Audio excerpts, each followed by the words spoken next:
In today's video, I'm going to teach you how to create a transparent shape in Canva, whether you're designing a thumbnail, a poster, or a social post. A clean outline with a see-through center can make your layout look polished and professional. Start by opening your design in Canva and heading straight to the Elements panel on the left.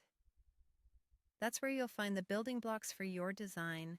In the search bar at the top of Elements, type a keyword like square, circle, or simply shapes to bring up options you can use. If you see a row of results, click See All so you can browse the full selection and choose the style that fits your project. Pick a shape and add it to your canvas with a click. You can also drag it in if you prefer. Once it's on the page, resize it using the corner handles. If you want to keep the proportions perfectly even, hold Shift while dragging. Need to grow it out from the center. Hold Alt or Option as you resize. Position it where you want it before styling the outline. With the shape selected, look to the top toolbar and open the stroke or border style controls. If you don't see them, make sure the shape is selected. The border tools only appear when the object is active. Choose the line stroke you want. Usually a solid line works best for a clean frame. Next, set the stroke color. Click the border color swatch and pick a color that matches the main color of your design for a cohesive look. You can use the color picker or eyedropper to match existing elements, which keeps everything consistent.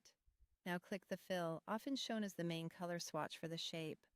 Select the transparent option so the inside of the shape becomes see-through while the outline remains visible. This is the crucial step that turns a regular shape into a transparent frame. Adjust the stroke weight to control how bold or subtle the outline appears. Thinner strokes are elegant and minimal. Thicker strokes are strong and attention-grabbing. Preview your design at 100% zoom to judge the weight accurately. Finally, change your background color to test contrast and make sure the transparent center looks correct. Switching backgrounds is a quick way to confirm the shape is truly see-through and that the outline stands out against different colors. And that's it. You've created a transparent shape in Canva. Use this technique with any shape, tweak the weight and color as needed, and you'll have a versatile design element ready for any layout.